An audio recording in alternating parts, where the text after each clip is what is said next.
எனக்கு என் படங்கள்லாம் சரியா உள்ள எனக்கும் படங்களே இல்லை. அது ஒரு படம் தான் நடிச்சிட்டு இருக்கிறேன். அப்போ அன்னைக்குன்னு பார்த்து சாயந்தரம் ஒரு டைரக்டர் என்கிட்ட கதை சொல்ல வரேன்னு சொல்லிக்கிறாரு. அப்போ நான் இவர்கிட்ட ரொம்ப பந்தா பண்ணிக்கிறேன் அண்ணன்கிட்ட. நம்ம தம்பி சீமான் தான் டைரக்டர். சீமான் கொஞ்சம் சீக்கிரம் விட்டுருங்க, நான் சாயந்தரம் என்ன பார்க்கறதுக்கு ஒரு டைரக்டர் வராரு, கதை கேட்கணும் சும்மா. அதாவது நம்மளுக்கு படமே இல்லாத நேரத்தில் ஒரு ஆள் வந்திருக்கிறா அப்படின்ட்டு கவுண்டம் பண்ணி நான் சத்தியில எப்படி இருந்தாலும் அந்த கதையை நீங்க வேண்டான்னு சொல்ல போறது இல்லை.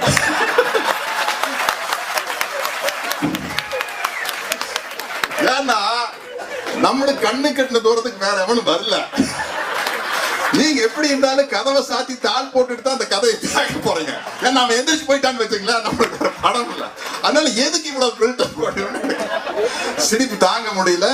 சிரிச்சிட்டே இருக்கையில அசிஸ்டன்ட் டைரக்டர் வந்து ஷார்ட் ரெடி அப்படின்னாரு. வர முடியாது பாப்பா அப்படின்னு. Shot ready sir. வர முடியாதியா, இருக்கிறது ஒரே கூட இதை நடிச்சு தீர்த்தோம்னா அடுத்து நாங்க எங்க போறது? நாங்க நிறுத்தி நிதானம் பார்த்தா ஷார்ட்டுக்கு வருவோம். அவ்வளவு சீக்கிரம் வந்துட முடியாது.